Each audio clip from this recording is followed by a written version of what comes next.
And so today, what we're going to do is hear from a number of cohort members regarding what they feel like they've learned in the cohort, what they're going to apply to their future pedagogy, what tools they found especially useful, et cetera, et cetera, et cetera. So today, Catherine, Shally, Ryan, and Shannon are going to share with us. Does anybody particularly want to go first?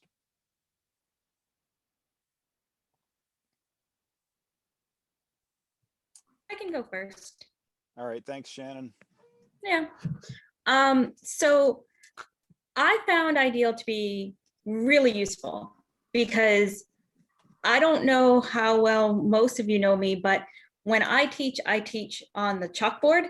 So I don't use any technology whatsoever to teach chemistry. And so I didn't even know like where to start with this idea of digital literacy. And I actually ended up doing a few different things already in my upper level course using some of the tools. So the first thing I did was I switched to an OER textbook for that class. So once I learned that you could use these OER textbooks, the textbook for quant was like $80 just to rent it.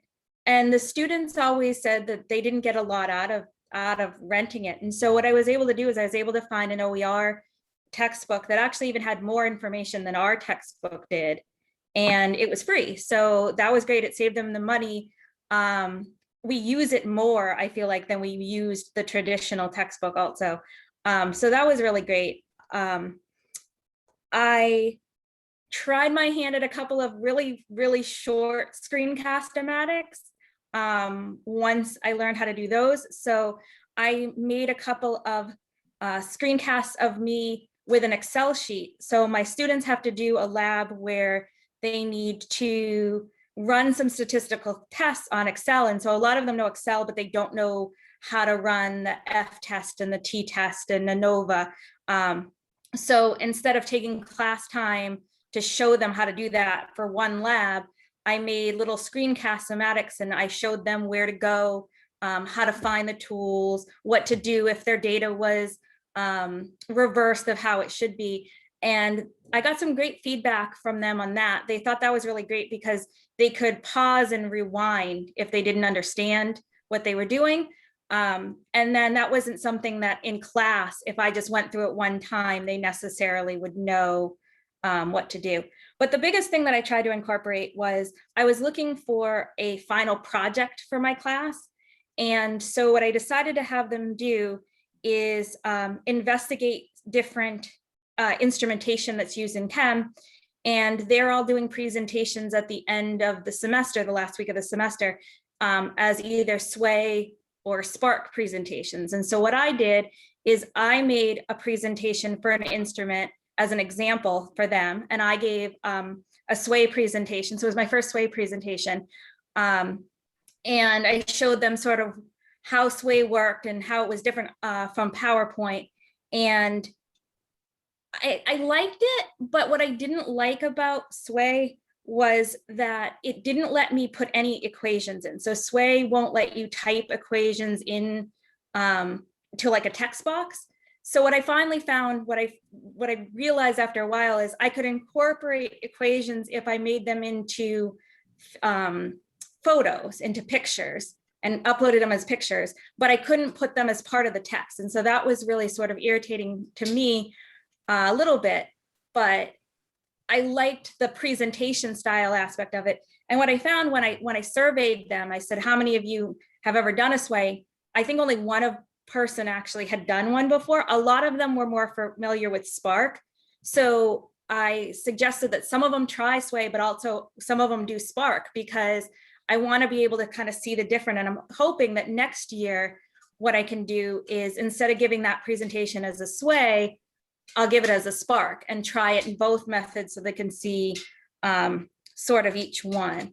And then as far as what I want to do is I want to make that project bigger. So what I'd like to do is I'd like to have them go into the literature and go into journal articles. And I was kind of inspired by Sarah D when she talked about that hypothesis and the annotation, because I think that'd be a really great way. I could give them a journal article about a type of instrumentation, and then they could annotate it and they could collaborate in the annotation of that. So I'm kind of hoping to build this project into something bigger next year and sort of incorporate more into it.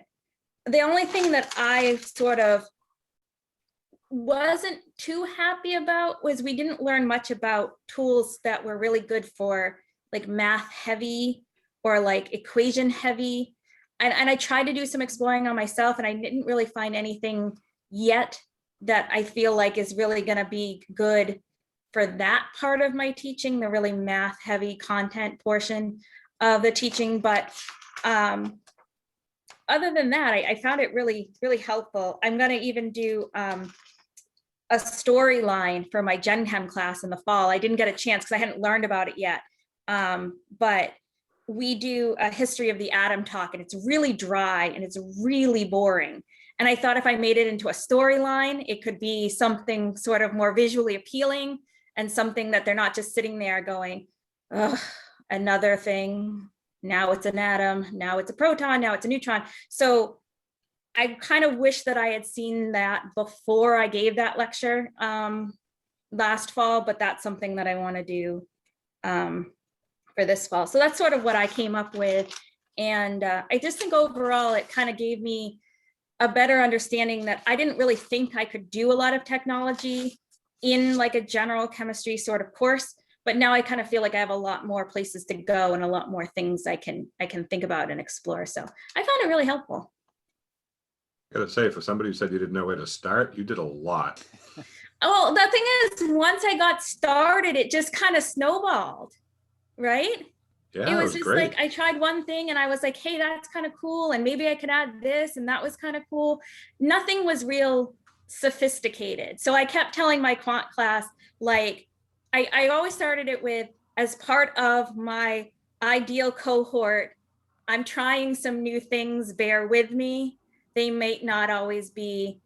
So like with my sway presentation, the students in the way back of the room couldn't read the slides because the text was too small. I hadn't figured out yet how to make the text large enough.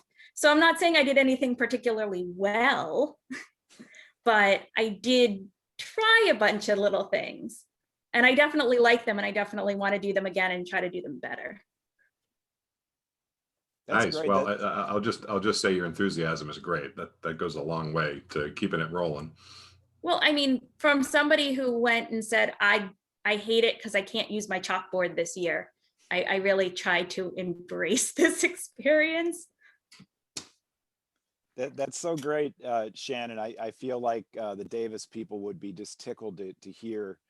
Yeah, I'm gonna write it all up on the on our Canvas page. On I just Canvas, haven't gotten yeah, a chance to do that that. would be great. And I encourage all of you to do that and to share artifacts and assignments and things that that you used or your students used. That would really help. Yeah. Okay, well that we're off to a great start. That is exactly what the kind of thing I was looking for, Shannon. And the rest of you, if you're wondering what we're looking for, that's exactly it. Just what Shannon did. So she was a great one to start. May I just say one thing, Paul? Sure. That trial and error is part of the process. You need to build it into your class time. You can't be, I wasted this much time doing it, so now I couldn't talk about that. And it's just part of it. That's going to happen. Yeah. Okay. Students need to see that as well. That, failure is part of the learning process. Yeah, when my students in the back row were like, can you make the text bigger? And I was like, I don't think I know how to make it the text bigger. I was like, can you guys come any closer and still be within 6 feet of each other?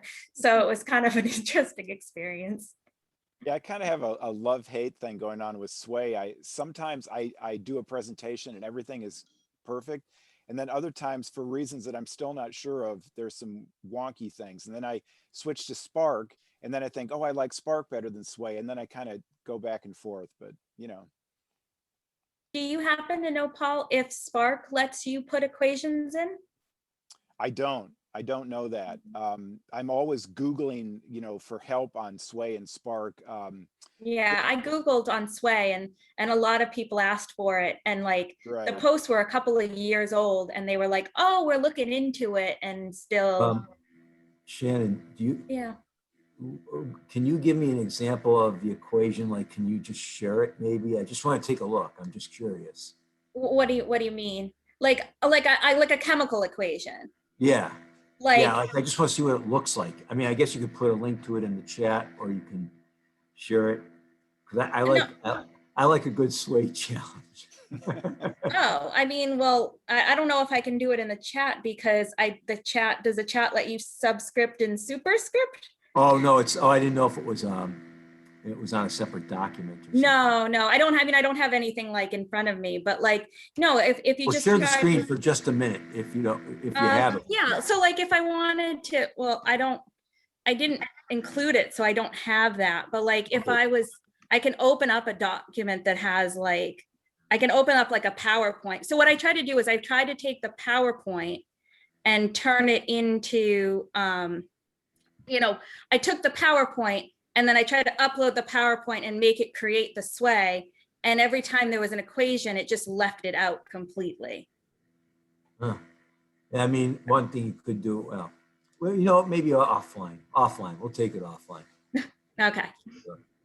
Yeah, one thing I found is I still struggle with a little bit in Sway is the image size.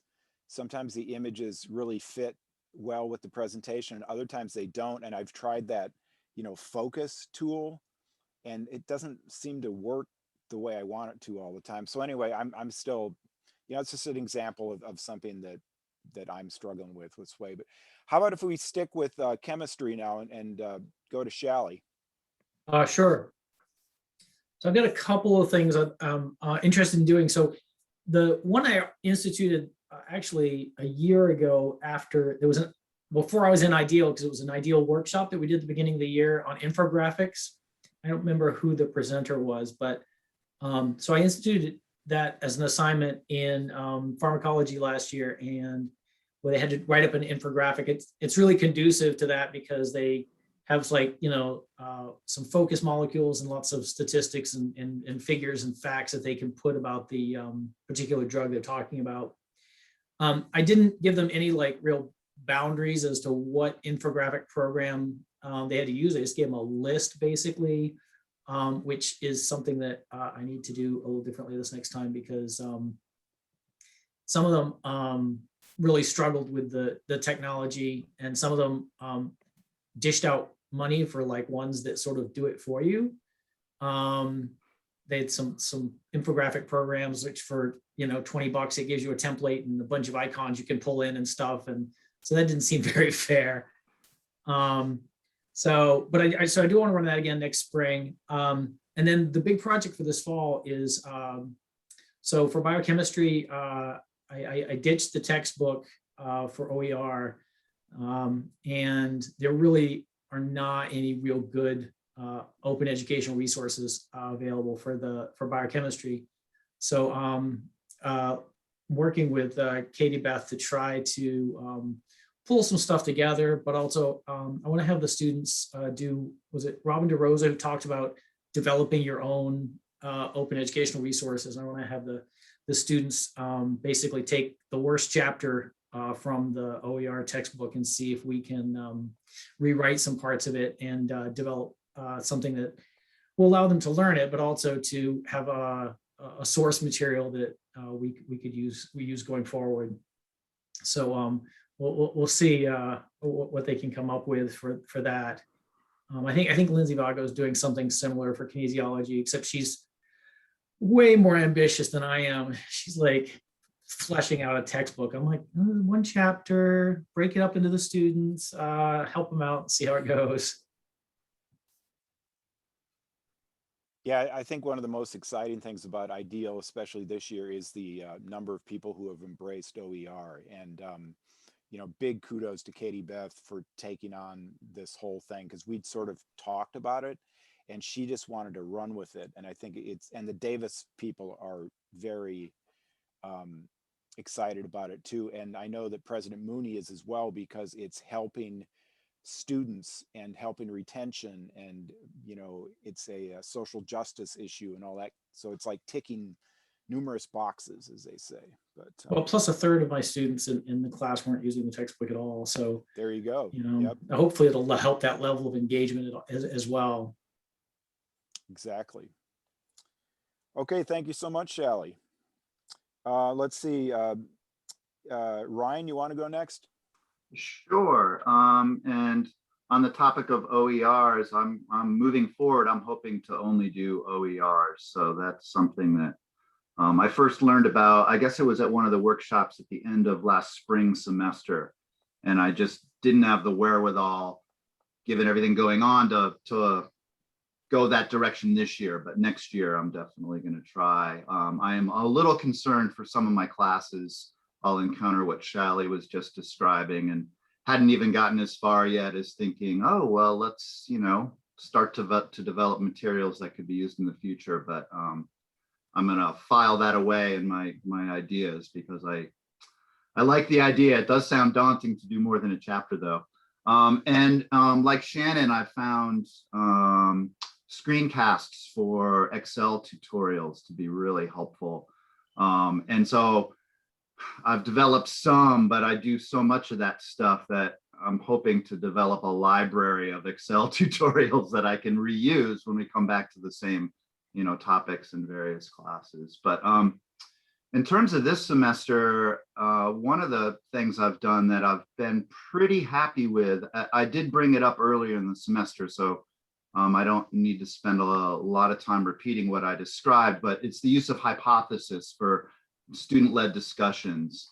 And this is in a 300 level climate change course with 14 students. So we're using hypothesis to add questions based on readings. I modeled the first 3 discussions. So I posted, 10 to 15 questions on these readings, required students to respond to at least 2 questions directly and at least 2 of the other students' comments. And so I did 3 of those before I turned it over to the students. And so they've been leading the discussions in pairs. We only have 1 more, so it's every Friday. So we had one earlier today. And it's not perfect, but the thing that's worked really well is that the students, they run the discussions, and I almost say nothing. I'm very present. I might interject periodically, but they have to post all the discussion leaders post the questions at the beginning of the week. The students have to make all their responses by 9 o'clock on Thursday. The discussion leaders, and I think they've been doing this, they read all the comments between 9 Thursday night and class on Friday morning, and then they come ready to walk us through the discussion. And so I think it's hard for me to imagine how I could have set that up easily without using hypothesis. So that's been great. But the other thing that I've taken on, whenever I think of this project, it reminds me of, you've probably seen that graphic where it shows your comfort zone and then where the magic happens, it's outside of your comfort zone. And I didn't hit my comfort zone or where the magic is happening in this project, I don't think. And that is a class website. So Chris Previtt was really great. We met several weeks ago and he gave me a bunch of tips that helped me guide the students through some of the fundamentals of what they need to be thinking about. But basically using Google Sites, we put together a class website. And so it's a cohesive site. Everybody's an editor, which makes me a little nervous. So I wouldn't do this if I didn't trust all these students pretty well, because anybody can edit anybody's page. And I read them the Riot Act, do not publish this site until we all agree that it's ready to be published, because one of them could just hit the publish button and then, someone would have to have the link, but all these drafts that are half done would be then live on the web for the world to see. But it's I'm glad that I did it. I'm not going to be as happy with the product as I thought I might be going into this, but I also knew in the back of my head, this was my first time, you know, guiding students through a project like this. But it's going to be live by Tuesday because it's going to be one of the features at the academic showcase. And basically the class is divided into groups, 5 groups, and each group has chosen a different action that they're taking on campus to address climate change. And so their web page on this site is reporting on their action. And, you know, the actions really vary quite a bit. One of them is compiling information and designing signs for the new EV charging station that's going to go, I don't even know exactly where, but somewhere along the field house, I think, because it's in conjunction with the solar panels that are being installed. And so I'm hoping, I don't know whether this is actually going to happen, but I'm hoping that the sign at the EV charging station is going to have a QR code that links to the web page about EVs and about things to do on campus. So it's the page that they've developed has maps showing visitors who might be plugging into the charging station, you know, where they can go and what they can do and things like that. So so that's been an interesting project. I haven't shared anything yet on my Canvas Ideal page, but I will share, you know, the materials that I've compiled to support that project. It definitely feels like a work in progress. I think everything that I've done could be improved upon next time, you know, I guide a class through this. One of the things that I've been struggling with is something that came up earlier in the semester, is how to develop a good rubric for assessing these web pages. It's really hard. And not only am I out of my comfort zone in guiding students through designing a web page, the content that they're posting is different than what I'm most comfortable with, which would be reporting the results of a research project that they're doing where they're collecting data. And I may use web pages for that in the fall, and I'll feel like I'm a little bit more in my comfort zone about exactly what I expect them to include and, you know, how I would assess what they've done. This feels very, very open-ended in terms of what they're creating. And, you know, so it's a bit more challenging to try to be fair in the assessment of what they've done. So I could go on and on, but I don't want to use up too much time. But if anybody has any tips for assessing web pages or questions about, my mind is really on the web project at the moment, because they have final drafts due Sunday night, which I'm then gonna, you know, go over, and then Monday in class we'll be doing the final edits, so that hopefully what people see on Tuesday at the academic showcase is of reasonable quality. So I'm gonna. Go Go ahead. ahead, Frank. No, you go ahead. Go. I'll wrestle you for it. Okay.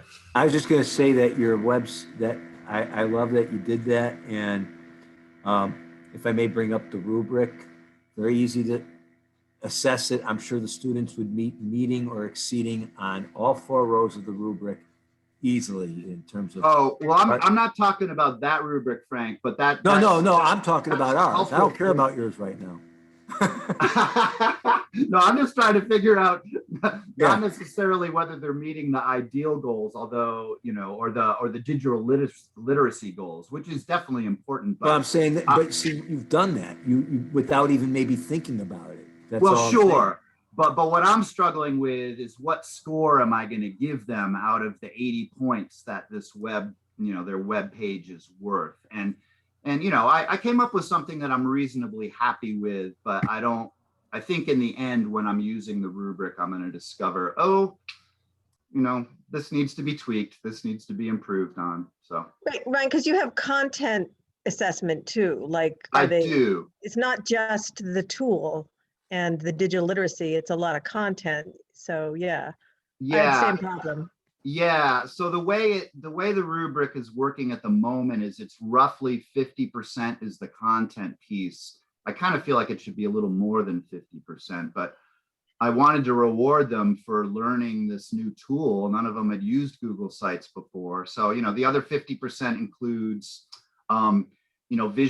it's visually appealing. And I have no experience teaching students what's visually appealing. I just use my common sense, and we looked at other websites as examples, and we talked about some rules of thumb, but one of them is clarity. One of them is, proofreading and editing. I don't want, lots of mistakes on these I don't want any mistakes, but it's hard to have none. And then another one I did add, and I might not have thought of this if it weren't for these Friday sessions, but responsible use of content is one of the items in the rubric. So I'm really glad to have that there. And fortunately, when I asked them yesterday what that meant, they knew. So I had mentioned it a little bit earlier in the semester, but it's not something I spent as much time on as I might have. But they, it's a good class. There's some bright students in there, and they were on top of what that would mean. So. But I hope you share the link with us to the site. We'd love to see it. Yeah. So it will be I don't want to take too much time. I could show you the draft now, but it's good. Put it on Canvas too. Oh yeah, I'll put it on Canvas for sure. And here's where I might have oversold this project. I told my students, I'm hoping that this is going to live well beyond the end of the class, and I think it's going to be good enough that it will. And but one of my students asked me, could I put a link to my page on my resume? And I said, well, absolutely, if it goes as planned and the site stays live. So that's the one thing I hadn't mentioned, is I do feel like there's a certain level of enthusiasm and excitement in the part of the students about doing this, although I think that they then realized, this actually is going to take a lot of work. It's not just fun playing around with an easy way to make a web page. As I start, to push them a bit in the content area, they're like, oh, well, maybe it's not as fun as we thought it was going to be. But still, I think, they can be a little hard to read at times, like any students can be. But I sense that there's a level of excitement about the fact that, they're going to have this product that's out there live on the internet that anyone can see. It's not just, isolated on a private Canvas site or something like that. But yes, I will. The link will be live on Tuesday, and I'll put it, once I get to developing content on my Canvas ideal page, I'll definitely put a link there too, for sure. And yeah, Chris, you said you'd be curious to see it. I know that the product is much better than it would have been had you not given me a bunch of tips earlier in the semester. So Whatever I can do to help. I just wanted to say, Ryan, when it comes to creative activities like that, I see them as opportunities for the students to self-assess and to do a 360. So where they're not only assessing themselves, but they're assessing the other contributions in the group, what worked and what didn't. Mm-hmm. And you can do it both quantitatively and qualitatively. You can just give them maybe 5 questions, which are quantity, and then a couple questions, what worked and what didn't, kind of thing. And that way you can split the difference, meaning that you're not the only one who's assessing whether they're being creative or not, or the expression was good. Let more voices be heard. And as a result, you could say, well, I'm going to be 50% of your evaluation, but the class is going to be 50% of the evaluation. You're going to evaluate each other. Because I find for this age group, it's particularly hard for them to self-assess and do it with, and so they need to have practice to do that. Yeah. Yeah, no, I appreciate that comment. That's something that we did some of in the draft stage, but I hadn't, the idea hadn't occurred to me to incorporate that as part of the final assessment. And I think that there may well be a way to build that in, even this late in the game. If nothing else, I could certainly require that they rate each of the pages, and I'll have to think about how I would do that in terms of how it translates into the actual points they earn. But yeah, I like that idea. Thanks for that comment. I hate having to be the sole voice talking about somebody else's creativity. It's like, no. Right. So, yeah. Yeah, and it was very, and with this web design, it was really interesting because, we had to agree on a theme with Google Sites. We had to agree on some just basic design and layout ideas, and it was really clear that we had a difference of opinion. Different students in the class liked different themes, and fortunately it didn't get long and drawn out, and I think everybody's reasonably happy with what we landed on. But what we landed on is definitely not what I would have chosen. But I didn't feel like imposing my design aesthetic on what was essentially their product. And, I wouldn't have let them choose something that I thought was horrible, but it definitely was not my first choice. So there are things about it that I've just had to, take a back seat on, which feels daunting when you're going to be sharing it with the broader community and the world. As all of us, I'm sure, have experienced, if we ever have students sharing with the broader world, you've got to know when to bite your tongue and realize, they're not grad students, they're undergrads. So That's great, Ryan. Thanks a lot. And we're ready to move on to Catherine. All right. Well, I think I spoke earlier about some of the things, but I mean, basically for me, this has been so much fun. I mean, so creative.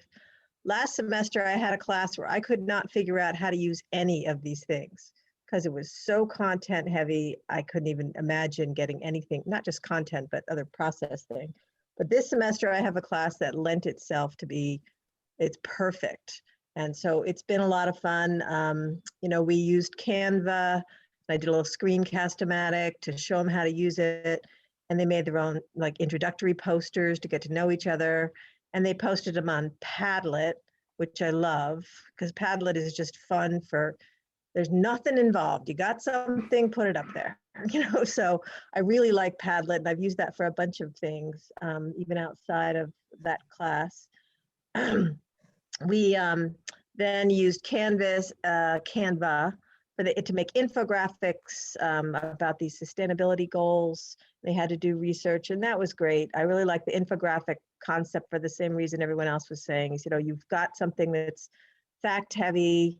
They could write a report, but everyone is so much more excited about doing an infographic because it's less writing. It's just more fun to look at and to do. And, it doesn't necessarily demonstrate much understanding, but it does, hopefully they've learned something while they were doing the research. We used Hypothesis to read some articles. I didn't do much with it, so I'm not completely familiar, but I like it. And I think I told everyone I used Miro, which I forget, Coggle, I think was the program Chris presented on that does concept mapping. And I just didn't, for whatever reason, didn't like Coggle and found Miro.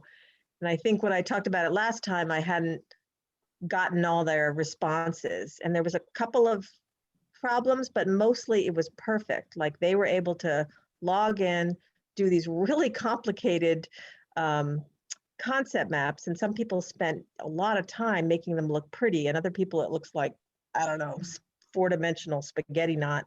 But I could zoom in and I could read their little comments and I could see whether or not they were understanding the concepts. It was a little hard to grade, but it was really a fun way to look at some pretty complicated stuff that we've been learning about, and way better than having to read a paper about that, because I don't even know how you'd have a paper about it. I had them use Microsoft Forms to design a couple of surveys. So that went well. And I hope you've all taken the survey that they developed, the UN Sustainable Development Goals survey of just some of the goals that Franklin Pierce has.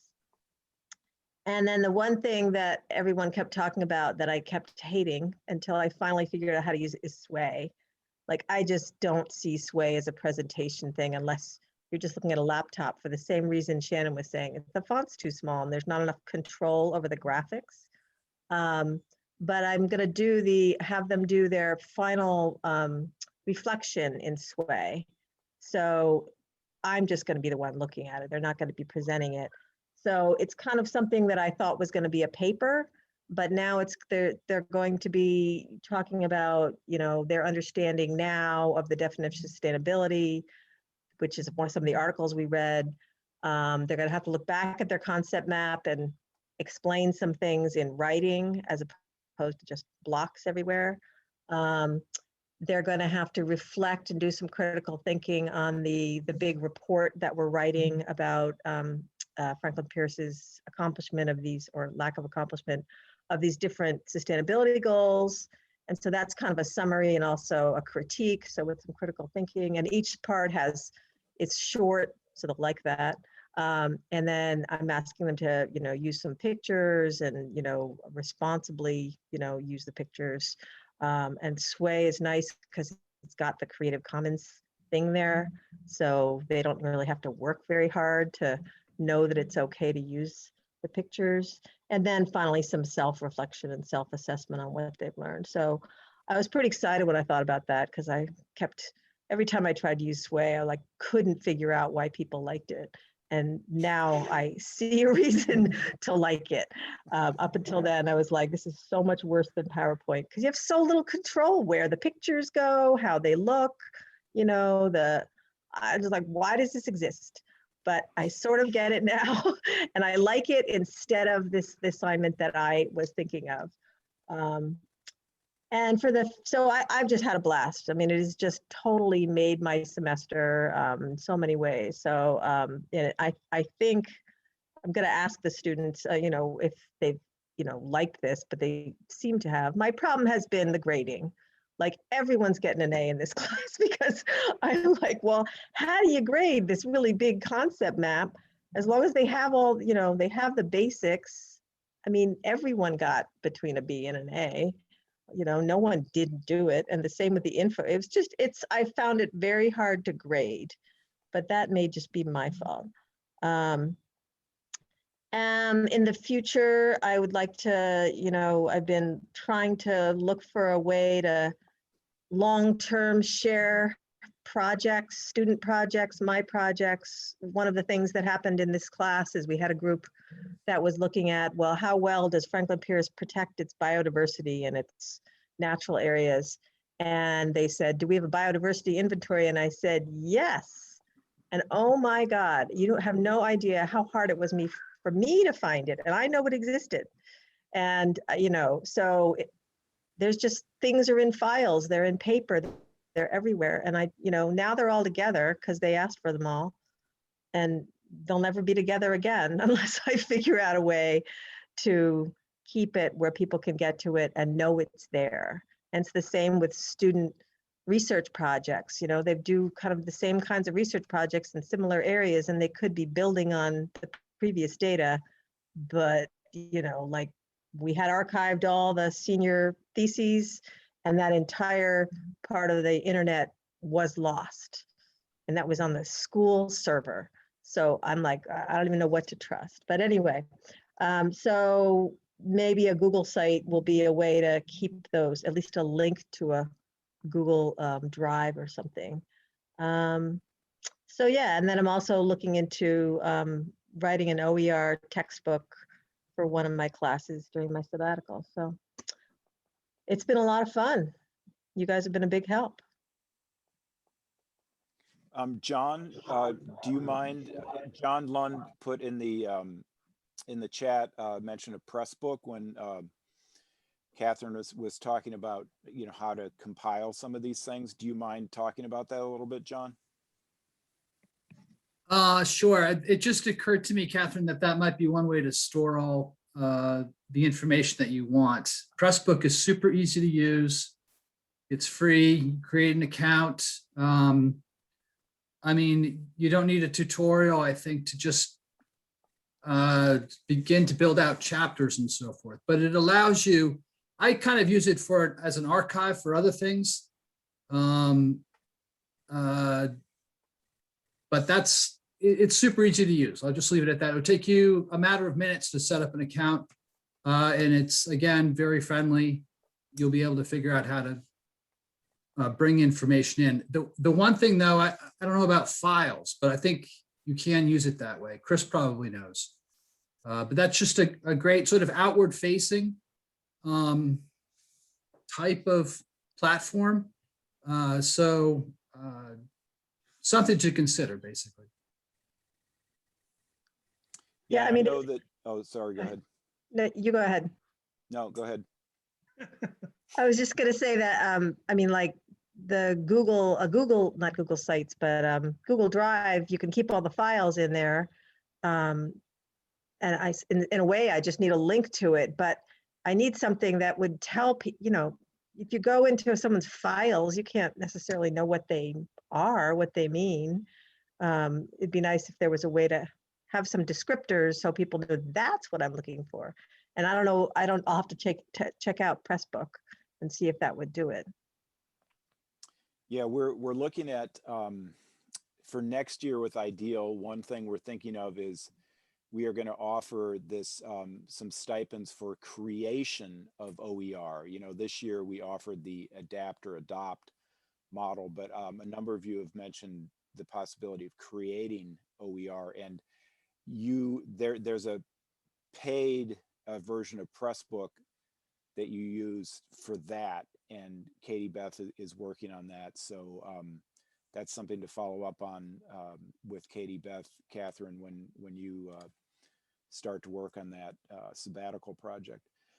All right, well, this has been fantastic. I'm really happy that people have had a positive experience. I think we've all kind of identified a love-hate thing going on with Sway. Maybe Frank can address some of our Sway frustrations sometime in the future. But I mean, I like it too, but there's just, sometimes it seems everything seems to work perfectly, and other times it's like, I don't feel like I'm in complete control of it, which is what I've heard from other people too. So anyway, I always think of myself as a not expert skier going down a hill a little faster than he would like to be going. I'm not sure if I can slow down and make the next turn. I would like to feel a little bit more in control. But anyway, while I have you, some of you have not indicated yet which of the next two sessions you'd like to present on. I have heard from Jed. Jed will present on the 30th. Andrew, can I do next week. You want to go next week? Yes, Okay. please. All right. I'm putting you down for next week. Thank you. Jenny. I can go next week. Yeah. Okay. Jenny, next week. Let's see. I'm looking at my list. Morris isn't here. Melinda isn't here. Thayer I have down for the 30th right there. Helene, when would you like to go? I'll take the 30th. 30th. Okay. And I think that takes care of everybody. Great. Well, I think we're done for today. I mean, we all deserve a few minutes off, considering the institution closed at noon. I really appreciate your willingness to be part of this regular meeting today. So we will see you next week with more presentations. Thank you so much. Good to see everybody. Bye, Paul. Bye-bye. Hey, Paul, can you hang on for one sec? Yep. I just have a question about recording these sessions, because I'm going to record the students presenting their PowerPoint for the, for Academic Showcase. So I'm going to start, and I want to start with all of them in gallery view, and then I'm going to share the screen, and I'm going to be advancing the slides, and they're going to be narrating. Will that work so that the person who's speaking, if I put it in a speaker view, the person who's speaking will show up next to the slide?